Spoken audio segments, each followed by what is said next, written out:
жетер баршаға, бағыт бағдар ғылымда.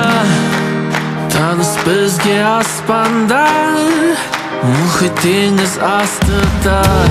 Білгім келеді бәрін, әлемнің сырын, сиқырларын, тарихтың ескі аңыздарын білгім келеді. Жарық болашақ, ертеңгі күннің тірегі, ғылымға да.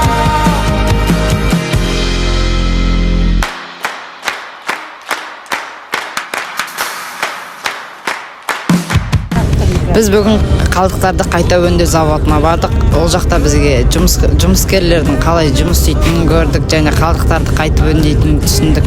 Және ол жақта бізге қатты ұнады. Бүгінгі сапарымыз тиімді болды. Мен заводта бутылкадан неше түрлі заттар жасайды екенін көрдім. Қағаздардан да жасайды екен. Біз қайта өңдеу заводына қыдыруға бардық. Саяхат бізге өте ұнады.